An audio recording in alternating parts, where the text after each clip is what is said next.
अस्सलाम वालेकुम नाज़रीन, आप लोग देख रहे हैं पॉलिटिकल टॉक और मैं आपका मेज़बान रेहान खान खरल। उम्मीद करता हूँ आप लोग खैर आफियत से होंगे, जहाँ भी होंगे खुश खुरम होंगे। नाज़रीन, बढ़ती सूरत हाल के ऊपर आज करेंगे हम गुफ्तगू। जो सूरत हाल के ऊपर हम बात करेंगे जिस तरह के अब चल रहे हैं कि एक तो अब 3 से 4 हफ्ते रह गए इस हुकूमत के, और उसके बाद फिर इंटरिम सिस्टम और फिर 60 या 90 रोज़ में इलेक्शन होंगे। इसके ऊपर भी हम गुफ्तगू करेंगे। इमरान खान साहब को ये जो 3-4 केसेस बन चुके हैं, क्या इनके अंदर इमरान खान साहब को सज़ा होगी या इमरान खान साहब अगले इलेक्शन के अंदर इस इलेक्शन के अंदर हिस्सा ले पाएंगे या नहीं ले पाएंगे, या तहरीक इंसाफ इलेक्शन का हिस्सा आएगा, तहरीक इंसाफ ले पाएगी या नहीं ले पाएगी, इस पर भी गुफ्तगू करेंगे। हम इस पर भी गुफ्तगू करेंगे। अब ये जो आगे तोशा खाना के केसेस जो चल रहे हैं, तोशा खाना का केसेस किस तरफ जाएंगे और बाकी सब पे हम गुफ्तगू करेंगे। हमारे साथ जो टेलीफोन लाइन पर मौजूद होंगे राना सनाउल्लाह वज़ीर दाखिला, वफाकी वज़ीर दाखिला, और हमारे जो दूसरे कॉलर हमें लाइन पर ज्वाइन करेंगे वो Tariq Mansoor, advocate high court हैं और कैंडिडेट है पाकिस्तान पीपल्स पार्टी के NA 71 पंजाब से। उनसे भी हम गुफ्तगू करेंगे। अपनी गुफ्तगू का आगाज़ तो हम करते हैं इन्हीं मैटर्स के ऊपर। ये जो इलेक्शन को होना है 60 या 90 रोज़ के अंदर, इसके ऊपर हम गुफ्तगू करेंगे। और अब जो चल रहा है ये कि 60 या 90 रोज़, अब इसके ऊपर सबसे अहम जो बात है इस टाइम, नून लीग कहती है, अब देखा हमने कि अभी थोड़ी देर पहले ये अनाउंस हुआ कि जी ये 8 अगस्त को जो है ये इलेक्शन अपना असम्बलियों को तहलील कर दिया जाएगा। उसके बाद फिर मरियम औरंगज़ेब दोबारा आई और उन्होंने कहा जी ऐसी कोई बात नहीं है, अब भी फैसला होगा तो कब होगा, इन सब के ऊपर हम बात करेंगे। राना सनाउल्लाह साहब से। राना सनाउल्लाह साहब हमें ज्वाइन कर चुके हैं, वफाकी वज़ीर दाखिला हैं। अस्सलाम वालेकुम सर। सर, पहला सवाल ही मेरा आपसे यहीं पे है कि सर कुछ खबरें ये आज दिन से आ रही हैं कि जी 8 अगस्त को आप लोग असम्बली तहलील करने जा रहे हैं, 12 अगस्त को करने जा रहे हैं, और सर ये समझ नहीं आ रही कि इतनी खबरें कहाँ से आ रही हैं। और उसके बाद फिर मरियम औरंगज़ेब ने आकर इसकी तरदीद भी कर दी कि ऐसी कोई बात नहीं है। सर पीछे थोड़े दिन रह गए, चंद दिन रह गए, आप लोगों ने अभी तक ये फैसला नहीं किया, तो तब कब तक करेंगे ये फैसला? सर राना साहब इसका जवाब दें। देखिए, जब बुनियादी फैसला ये हो गया कि असम्बलियाँ जो हैं वो अपनी मुद्दत पूरी करने के बाद, यानी जब अगस्त में 13 अगस्त को जो है वो डिज़ोल्व हो रही हैं, जो अपनी आइनी मुद्दत पूरी कर रही हैं, तो असम्बलियों को जो है वो डिज़ोल्व हो जाएगी वो। और अगर इलेक्शन के इंतज़ामात में कोई हफ्ता 10 दिन की मज़ीद ज़रूरत है तो वो 1 दिन पहले हो जाएंगी या 2 दिन पहले हो जाएंगी। और अगर 60 डेज़ में ही इलेक्शन करवाना मकसूद हुआ और इलेक्शन कमीशन कंफर्टेबल हुआ तो वो 13 को जो है वो automatically by the operation of constitution जो है वो डिज़ोल्व हो जाएंगी। अब बाज़ लोगों ने खुद को जो है वो मोर इन्फॉर्म और जो है वो अपने आप को ये साबित करने के लिए कि जी मामलात को तो हम ही चलाते हैं और हमें ही हर चीज़ का पता है, तो इस चीज़ में जो है वो प्रेसिडेंस लेने के लिए कोई डेट दे रहा है, कोई दे रहा है, कोई 13 कह रहा है, कोई 11 कह रहा है, कोई 8 कह रहा है। तो इस बारे में कोई ऐसा सच जो है वो कोई फैसला ना करने की ज़रूरत है, ना कोई फैसला हुआ है। बुनियादी तौर पे जो फैसला हुआ है वो यही है जो मैंने अर्ज किया है, और किस दिन करना है इसको 13 को by the operation of constitution इन्होंने रिजॉल्व होना है असम्बलीज ने, या उससे कोई 1 दिन 2 दिन 4 दिन पहले हो रहा है, ये फैसला जो है वो अपनी स्वाबदीद के मुताबिक वज़ीर आज़म पाकिस्तान करेंगे। ये किसी को इस बारे में राना साहब ये तो हम समझ रहे हैं कि अब तो हर किसी की दौड़ लगी हुई है। हर कोई कहता है कि जी मुझे पता है असम्बली किस दिन डिसॉल्व हो रही है, हर कोई कहता है मैं पहले जानता हूँ, लेकिन अभी तक मुझे लगता है कि पता किसी को भी नहीं है। और सर अब कितने दिन इसमें रह गए हैं? अगर असम्बलियाँ डिसॉल्व होने में इतना थोड़ा टाइम रह गया है, क्योंकि अब 2 या 3 हफ्ते की आपकी हुकूमत रह गई है, तो आप लोग अभी तक आप लोगों का कोई फैसला नहीं हुआ कि आप लोग असम्बली डिसॉल्व करेंगे या 60 रोज़ में आप लोग आगे बढ़ेंगे, तो किस तरह सर? जी सर, ये भी तय है कि असम्बलियों ने डिसॉल्व होना है, ये भी तय है कि इलेक्शन होने हैं। इलेक्शन कमीशन भी जो है वो तैयार है, और इलेक्शन कमीशन के साथ वज़ीर आज़म की कंसल्टेशन यकीनन हो चुकी है, हो जाएगी। अभी तकरीबन जो है वो कोई 25-26 दिन बाकी हैं, तो इसमें कंफर्ट जो है वो ज़्यादा देखा जाएगा इलेक्शन कमीशन का ही, क्योंकि 60 और 90 दिन के दरमियान जो 30 दिन है डज नॉट मीन कि उन यानी 89 डेज के बाद जो 90 वाला दिन होगा तो उस दिन इलेक्शन होने हैं। ये 65 दिन में भी हो सकते हैं, ये 70 में भी हो सकते हैं। शेड्यूल तो वही है ना जो को तकरीबन 50 डेज का माइनस प्लस है, तो वो इलेक्शन कमीशन आराम से जो है वो 10 दिन बाद दे सकता है, 1 हफ्ते बाद दे सकता है।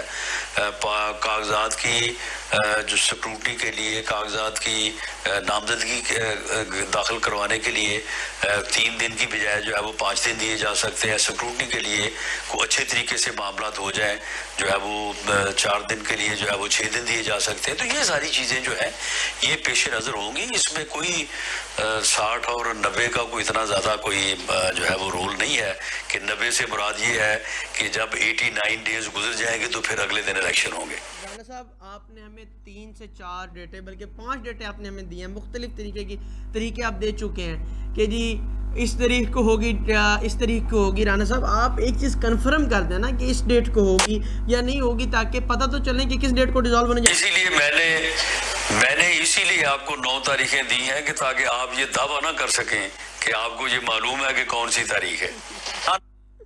लेकिन राना साहब, आप देखें इसके ऊपर हम देख रहे हैं मुख्तलिफ तरीके से कि आप लोग क्यों अब इसके ऊपर वज़ीर-ए-आज़म साहब क्यों इसमें लगे हुए हैं कि लोगों को छुपाया हुआ। अब दिन ही कितने रह गए हैं, अब हमें पता तो चलना चाहिए, आवाम को भी पता लगना चाहिए कि आप लोग 8 अगस्त को डिसॉल्व करने जा रहे हैं, 9 अगस्त को।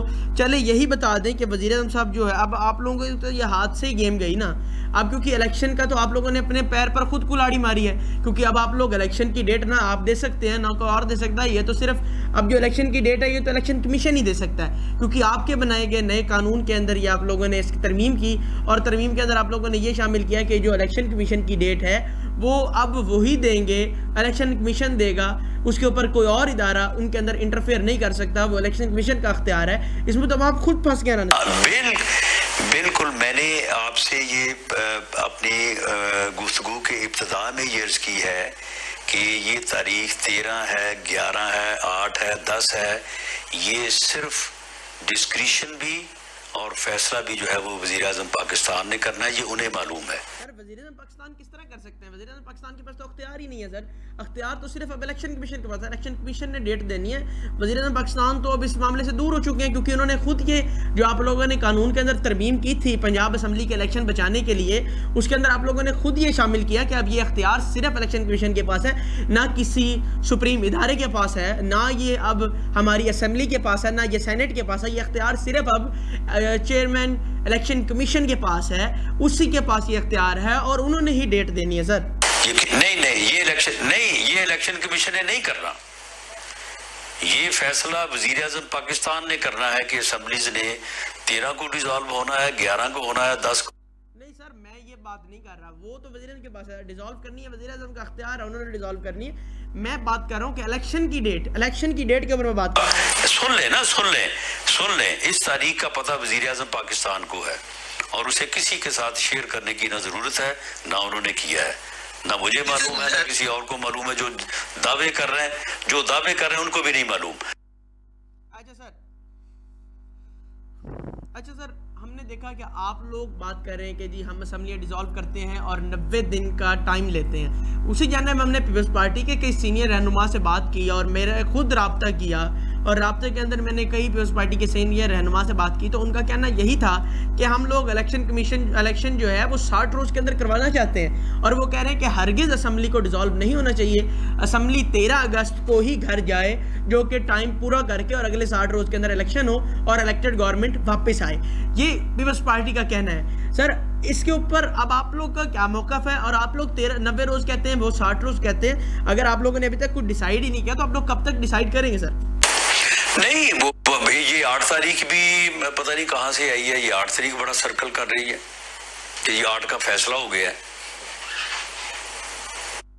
वो 8 है या 13 है, को जो हो या 11 को हो, तो इसमें इससे फर्क क्या पड़ेगा? सर, हमारा काम है सवाल पूछना, और सवाल आपसे करना ताकि आप कोई हमें बात बता सकें, ताकि हम आवाम तक पहुंचा सकें, या आपको ऐसी जो आपसे बात हो ताकि पता चले कि आवाम को ये कब होने जा रहा है या कब होगा। चले सर ये बता दें कि वज़ीर-ए-आज़म साहब ने जो आखिरी तकरीर करनी है आवाम से, आखिरी खिताब जो वज़ीर-ए-आज़म का होगा वो किस तारीख को होने जा रहा है, और वज़ीर-ए-आज़म का 1-2 दिन पहले करेंगे असेंबली डिज़ोल्व करने से, या उसी दिन वो खिताब करेंगे जिस दिन वज़ीर-ए-आज़म साहब असेंबली डिज़ोल्व करेंगे, या असेंबली का टाइम पूरा होगा, या आपकी क्या राय है कि वज़ीर-ए-आज़म साहब को किस दिन वो असेंबली का खिताब जो आवाम से खिताब किस दिन करना चाहिए?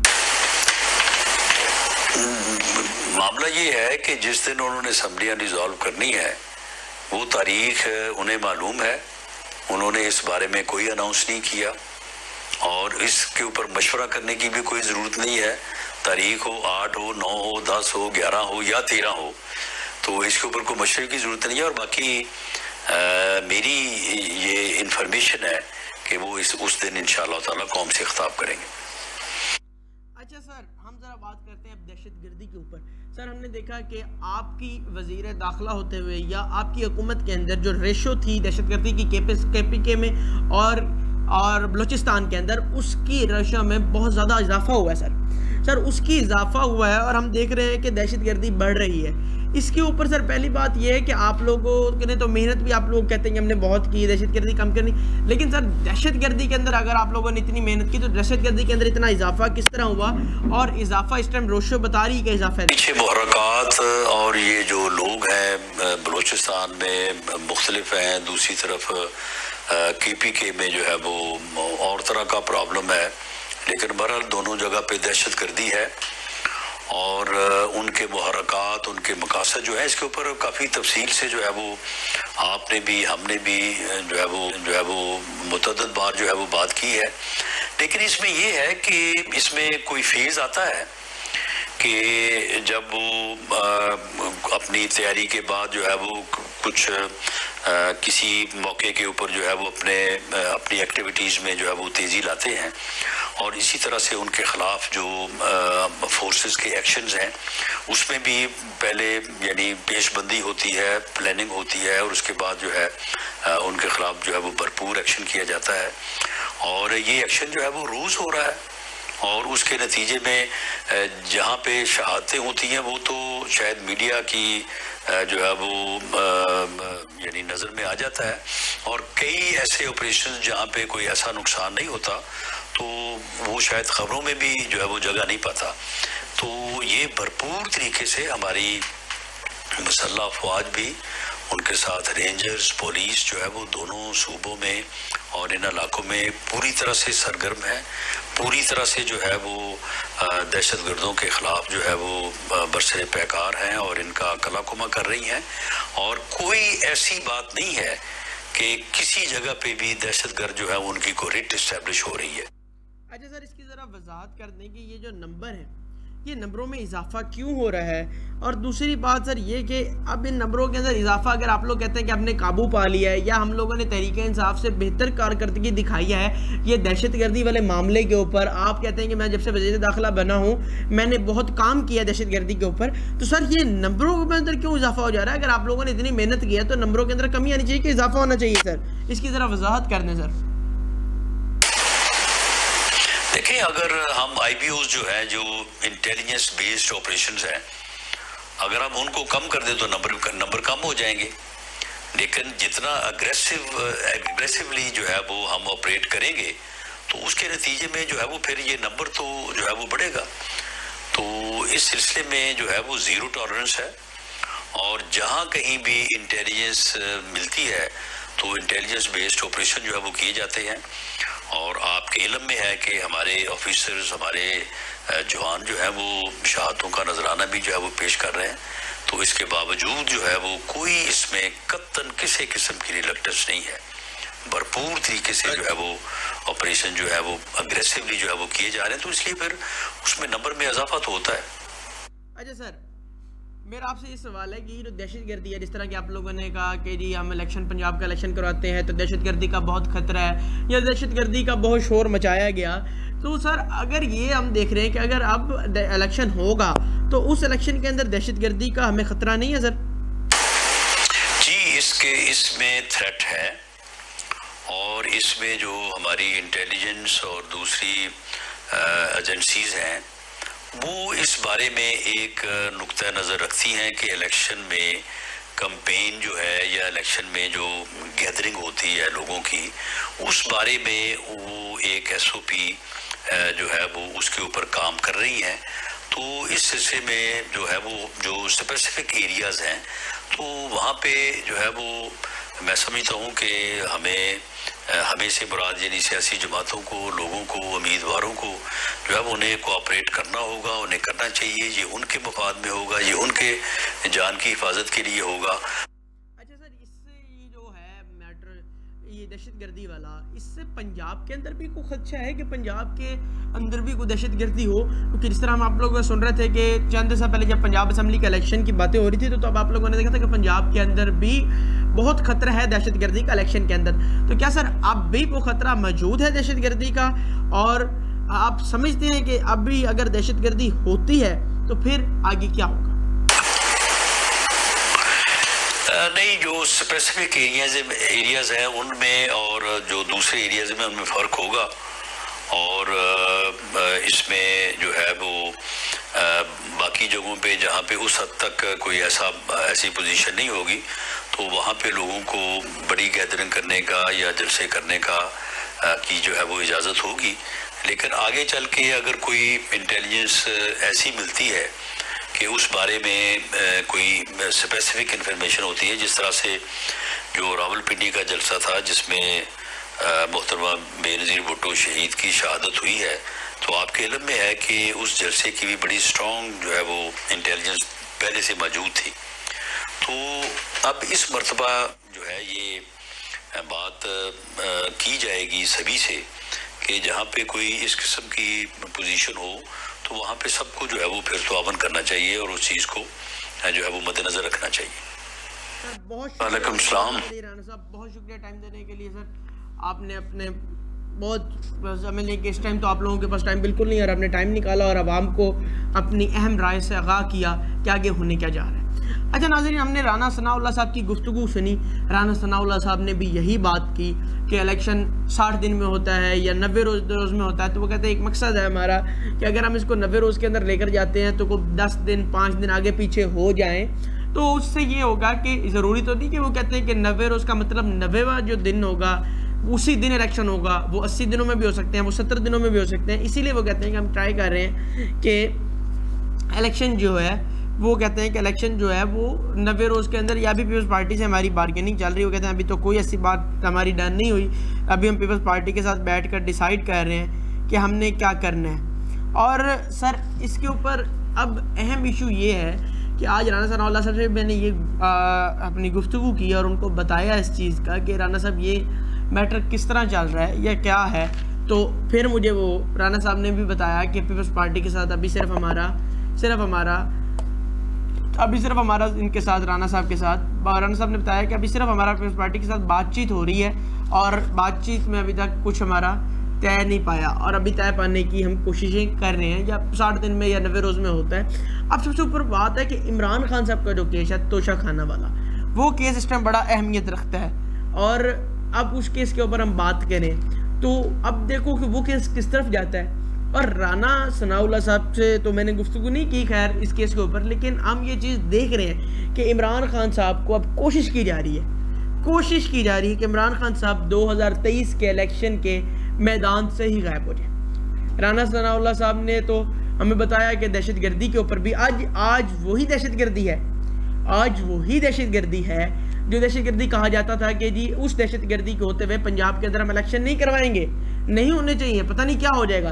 आज वही बात कर रहे हैं कि उसी दहशतगर्दी के होते हुए, उसी दहशतगर्दी में वो कहते हैं कि हम पंजाब में इलेक्शन भी करवाएंगे और इलेक्शन होने भी चाहिए। तो फिर मतलब क्या था कि सिर्फ इमरान खान को साइडलाइन करना, इमरान खान को। लेकिन सबसे बड़ी बात यह है कि आज मैं ये कहने पे मजबूर हूँ कि इमरान खान साहब जो हैं, इमरान खान साहब का वोट वो अभी तक नहीं टूटा। इमरान खान साहब के ठीक है जो लीडरान थे वो आते जाते रहते हैं पार्टियों में, मैं कहता हूँ इमरान खान साहब को लॉस हुआ, इमरान खान साहब के काफ़ी लीडर छोड़ कर गए, लेकिन इमरान खान साहब का वोट वहीं पे आज तक स्टैंड है। गली मोहल्लों में आप लोग जाएं, आप लोग विजिट करें। अब लाहौर कहा जाता था नून लीग का गढ़ है, नून लीग के गढ़ में इमरान खान का वोट है, लेकिन अब इमरान खान को अगर हराना है, अगर इन्होंने जीतना है, तो एक ही तरीकाकार है कि इमरान खान को अब बिल्कुल साइड कर दिया जाए। और मरीम नवाज साहिबा ने ये कई दफ़ा कहा और उसके ऊपर वो भरपूर ट्राई कर रही हैं और इमरान खान साहब को साइड करने की कोशिश हो रही है। लेकिन बात ये है कि ये पाकिस्तान में कब तक होता रहेगा। नवाज शरीफ साहब को 2018 के इलेक्शनों से इस तरह साइड पे किया गया ताकि वो हिस्सा न ले सकें, तब इमरान खान साहब को जितवाया। आज इमरान खान साहब के साथ अवाम खड़ी है, तो तब नवाज शरीफ साहब को लाया जा रहा है और इमरान खान साहब को साइडलाइन किया जा रहा है। सबसे बड़ी बात यह है कि अभी तक नवाज शरीफ साहब पाकिस्तान क्यों नहीं आए। हालांकि नवाज शरीफ साहब की समझ लें कि भाई की हुकूमत है, उनके सगे भाई वज़ीर-ए-आज़म है पाकिस्तान के, लेकिन वो पाकिस्तान नहीं आए। वजह क्या है? या तो जिन्होंने भेजा था वो लाने पे बना कर रहे हैं, या नवाज शरीफ साहब क्यों नहीं आ रहे। नवाज शरीफ साहब की तबीयत जितनी ख़राब है वो मुझे भी पता है और आपको भी पता है, लेकिन मियाँ साहब को कौन रोक रहा है? सबसे बड़ी बात यह है कि पाकिस्तान आने से कौन रोक रहा है। मरीम नवाज साहबा आ गई, कैप्टन सफदर साहब पर केस थे, वो भी इधर पाकिस्तान के अंदर हैं, तो फिर नवाज शरीफ साहब क्यों नहीं आते? नवाज शरीफ साहब अगर अपने भाई की हुकूमत में नहीं आते तो फिर किस तरह कहा जा सकता है कि नवाज शरीफ साहब इंटरिम गवर्नमेंट के अंदर पाकिस्तान आएंगे? या नवाज शरीफ साहब आएंगे तो इलेक्शन से 1-2 रोज़ पहले आएंगे। अगर नवाज शरीफ साहब पाकिस्तान में आते हैं तो फिर इलेक्शन में क्या फ़र्क पड़ेगा नवाज शरीफ साहब का आने पर? ये तो सब अभी मफरूज़ों पर बात कर रहे हैं ना कि नवाज शरीफ साहब आएंगे तो क्या आवाम से वो वोट दोबारा ले सकेंगे जो वोट वो छोड़ कर गए थे, या जिस तरह आवाम उनकी दीवानी थी क्या वो दोबारा वो आवाम को उस तरह दीवाना कर सकेंगे? असल इशू ये है कि इस टाइम आवाम को वो बंदा चाहिए जो आवाम को सर्व करे, और जो अगली हुकूमत आएगी वो इससे भी टफ अभी होगी, क्योंकि पाकिस्तान के ऊपर जो इस टाइम हालात हैं, जिस तरह कर्जे ऊपर चढ़े हुए हैं पाकिस्तान के ऊपर मैशत इतनी स्ट्रॉन्ग नहीं है। इस टाइम पाकिस्तान की मैशत स्ट्रॉन्ग करने के लिए उनको 1-1.5 साल की ज़रूरत होगी, उसके बाद जाकर वो हुकूमत स्ट्रॉन्ग होगी या स्टैंड होगी, उतनी देर आवाम की फिर चीखें निकलेंगी। ये मैं बात आपको आज बताने जा रहा हूँ। लेकिन सबसे बड़ी बात है कि ये सब कुछ आगे कौन करेगी? इलेक्टेड गवर्नमेंट करेगी। लेकिन इलेक्टेड गवर्नमेंट का अभी तक हमें कुछ मालूम नहीं है कि इलेक्टेड गवर्नमेंट कब तक आएगी भी कि नहीं आएगी, क्योंकि अभी तक जो बताया जा रहा है ज़राए की जानिब से कि ये इलेक्शन ना 60 या 90 रोज़ में नहीं होंगे। ये इलेक्शन जो इंटरिम गवर्नमेंट जिस तरह पंजाब के अंदर आज अभी तक मोहसिन नकवी साहब बैठे हैं, उसी तरीके वफाक के अंदर भी कोई वज़ीर-ए-आज़म आएगा और इंटरिम वज़ीर-ए-आज़म लंबे टाइम के लिए बैठेगा। प्रोड्यूसर साहब टेलीफोन लाइन पर कोई और हैं हमारे साथ? तारिक मंजूर साहब हमें अभी लाइन पर ज्वाइन करेंगे, उनके साथ भी हम गुफ्तगू करेंगे। तो इस तरह की जो सिचुएशन है, अब देखें सबसे बड़ी बात इस टाइम ये है कि हमने जब बात की कि पीपल्स पार्टी इस टाइम एक स्टैंड करती है, और पीपल्स पार्टी वो पार्टी है जिसने हमेशा, मैं ये कहता हूँ कि जमहूरियत का साथ दिया, लेकिन इस दफ़ा लगता है कि पीपल्स पार्टी जो है वो अपने एक अजीब ही, इस दफ़ा सिर्फ मुझे यहाँ तक यह लगता है कि तीनों पार्टियाँ मिलकर ये सब पूछना चाहती हैं कुछ लोगों से कि क्या वो हामी भरते हैं कि इलेक्शन जो हैं वो टाइम पर होंगे कि नहीं होंगे। वो ये चीज़ पे देख रहे हैं कि टाइम पर इलेक्शन होंगे कि नहीं होंगे, कब तक होंगे। अब इस चीज़ के ऊपर हमारी बातचीत चल रही है, लेकिन बात ये है कि अगर इनको नहीं पता कि इलेक्शन होंगे कि नहीं होंगे तो फिर इलेक्शन का पता किसको है? इलेक्शन को कौन समझता है? इसके ऊपर हम गुफ्तगू करेंगे। तारिक मंजूर साहब हमारे साथ टेलीफोन लाइन पर होंगे। तारिक मंजूर साहब ने हमें ज्वाइन किया है। तारिक मंजूर साहब आप एडवोकेट हाई कोर्ट हैं, और साथ ही साथ तारिक मंजूर साहब जो है अपना पीपल्स पार्टी से NA-71 के MNA के कैंडिडेट। अस्सलाम वालेकुम सर। वालेकुम सलाम जी रहम भाई। जी ठीक ठाक, अल्लाह का शुक्र। आप सुनाए तारिक मंजूर साहब, तबीयत से ठीक है? जी अल्लाह का शुक्र ठीक ठाक। तारिक मंजूर साहब अभी मेरे साथ टेलीफोन लाइन पर राना सनाउल्लाह साहब मौजूद थे, तो उनसे मैंने 2-3 सवालात किए जो मैं आपसे भी करना चाहूँगा।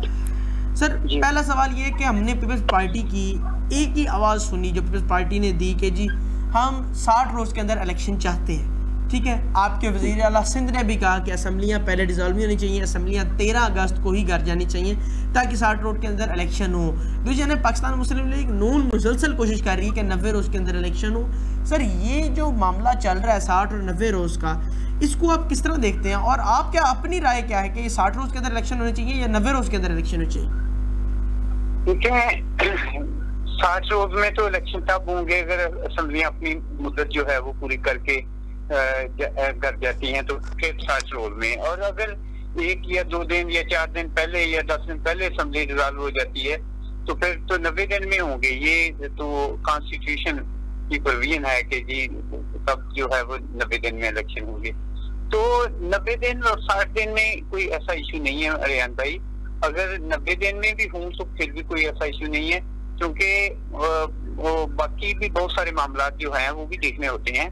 मौसम की एक जो है वो भी एक बहुत बड़ा फैक्टर है कि उन दिनों में शायद अक्टूबर में गर्मी ज्यादा हो और नवंबर में जो है वो मौसम ठीक हो जाएगा। लेकिन इससे भी हटकर कि अगर असेंबली, सिंपल सी बात है कि अगर असेंबली अपनी नॉर्मल टेन्योर पूरा करके जाती है तो 60 दिन में हो जाएंगे। अगर नहीं करके जाती, 1-2 दिन का वक्फा पड़ जाता है, पहले से रिजॉल्व कर देते हैं कुछ इश्यूज की वजह से, तो फिर वो 90 दिन में हो जाएंगे, कोई इशू नहीं। अच्छा तारिक मंजूर साहब, आप ज़रा हमें ये बताएं कि सर अगर ये असम्बलियाँ जो हैं अपनी मुद्दत पूरा करे बगैर जाती हैं, ये 60 या 90 रोज़ में अगर इलेक्शन होते हैं, तो क्या पीपल्स पार्टी या बाकी पार्टियां जिस तरह के अभी तो पीडीएम बनकर चल रही हैं, क्या इलेक्शन के अंदर भी ये पीडीएम की तरह ही इलेक्शन मिलकर इलेक्शन लड़ेंगी या हर पार्टी अपना इलेक्शन लड़ेगी, खास तौर पे पीपल्स पार्टी? ये तो आपने अपनी स्ट्रेटेजी हर पार्टी ने जो है वो शेयर करनी है। ये तो हर पार्टी का राइट है कि वो पीडीएम बनाए, वो बाकी पार्टियों के साथ अफिलिएशन करे, इल्हाक करे, उनके अलाई बने, या इंडिपेंडेंटली अपनी जो है वो आइडेंटिफिकेशन जो है उसको मेंटेन रखें। ये तो पार्टी पे डिपेंड करता है। और पार्टी तारिक मंजूर साहब, पीपल्स पार्टी का कोई इरादा है कि पंजाब के अंदर पाकिस्तान मुस्लिम लीग नून के साथ अलायंस करके इलेक्शन लड़े? हाँ, नहीं ऐसी कोई बात नहीं। पार्टी जो है, पार्टी अपना डिसीजन है, वो तो पॉलिसी ही होगी पार्टी की। पार्टी ने अपना कोई मुशावरत करेंगे, अगर वो समझेगी पार्टी के इसमें हमारा फायदा है तो वो लड़ा भी जा सकता है, ऐसी कोई बात नहीं, क्योंकि सियासी पार्टी है, सियासी पार्टी के साथ अलहाज तो हो सकता है। अच्छा तारिक मंजूर साहब, एक इस्तेकाम पाकिस्तान पार्टी अभी नई लॉन्च हुई है, उसको आप इस इलेक्शन के अंदर उसका आप क्या किरदार देखते हैं और किस तरह आप देखते हैं कि वो कितनी सीट्स ले जाएंगी या कितना उनका वोट बैंक है अभी इस्तेकाम पाकिस्तान जो पार्टी लॉन्च हुई है? लेकिन जी जिन्होंने वो पार्टी बनाई है वो ज्यादा बेहतर इस चीज को बता सकते हैं, लेकिन ये है कि मैं जो समझता हूँ कि वो पार्टी एक अच्छे खासे जो इलेक्टेबल लोग थे, जो उसमें बहुत 62 लोग थे, उन 62 अफराद पे मुश्तमिल वो पार्टी है, और उसको वो पार्टी भी अपना किरदार जो है वो अदा करेगी, उसमें वो भी कुछ न कुछ सीट्स जो है। अच्छा, आप एक सियासतदान के तौर पर आप देखते हैं कि इस पार्टी के बनने से कोई नून लीग को या पीपल्स पार्टी को पंजाब के अंदर लॉस हुआ है, क्योंकि वो पंजाब की ही बड़ी पार्टी है, अभी तक हम पंजाब की पार्टी ही उसको कहेंगे, तो आप लोगों को उस पार्टी के आने से लॉस हुआ है? देखें रेहान भाई, वो ऐसे है कि ये जो बड़ी पार्टी है, पीपल्स पार्टी या मुस्लिम लीग नून है, देखिए तो ये पार्टी जो है, ये इन्होंने ये नहीं कि 100% की सीटें इन्होंने लेनी होती हैं, ठीक है, किसी जगह पे जो है जी। वो इन्होंने लूट करना है, किसी जगह पे जीतते हैं, ठीक है। तो वोट बैंक मेरा ख्याल है कि वो उनको उस पार्टी जो इस्लामी पाकिस्तान पार्टी जो है जिसकी बुनियाद रखी गई है, वो इनका वोट बैंक इफेक्ट नहीं करेगी, ना पीपल्स पार्टी की करेगी ना नून लीग का करेगी। अली सर, आप इस इलेक्शन के अंदर पाकिस्तान तहरीक इंसाफ को कहाँ स्टैंड करता देखते हैं? पाकिस्तान तहरीक इंसाफ को सियासी जमात नहीं है और ना वो रही है, ठीक है, और उन्होंने अपने कंडक्ट से ये साबित किया है 3-4 साल है। जिस तरह से आपको पता है कि उन्होंने एक दहशत फैलाई रखी है इस मुल्क में, और जिस तरह से एक झूठे मूठे बयानिए, कभी कुछ, और जो मुंह में आया वो कह दिया, वो तो एक वैसे ही सारा एक लफंटे टोला था, बस वो आते थे, जो भी मुंह में उनके आता था वो बोल जाते थे, जो किसी शरीफ आदमी की इज्जत जो है वो उनके हाथों में महफूज नहीं थी, और वही काम उन्होंने ये किया है। 9 मई का वाक्य चेक कर ले, उससे पहले भी जितने भी है कोई वो उन्होंने कोई तामीरी काम किया ही नहीं। 4-4.5 साल में कोई पॉजिटिव सोच नहीं थी, उनकी कोई फिक्र नहीं थी, कोई उन्होंने ये नहीं कि अपने आप को ये साबित करने की कोशिश की कि हम खुद सियासी लोग हैं और सियासी पार्टी है। तो इसलिए मैं नहीं समझता कि वो अभी भी उनके साथ चंद लोग हैं जो उनके साथ वो जुड़े हुए हैं, और वो जो पार्टी है वो इस पोजीशन में कभी भी नहीं रहेगी, क्योंकि लोगों को अब उनकी समझ आ गई है, अवाम इस बात को समझ चुकी है कि ये सियासी इनका मजाज ही नहीं है, और ये सियासी लोग नहीं है, इसलिए उसको सियासी पार्टी कहना गलती है। मैं समझता हूँ कि नहीं कहना चाहिए। बहरहाल फिर भी वो अपना वो एक डेमोक्रेटिक सिस्टम है, उसमें अगर वो अपने उम्मीदवार लाती है तो वो ले लेंगे वोट, थोड़े लेकिन वो इस पोजीशन में नहीं है तो वो सीटें ले सकेगी। जी बहुत शुक्रिया, सब लोग समझ चुके हैं।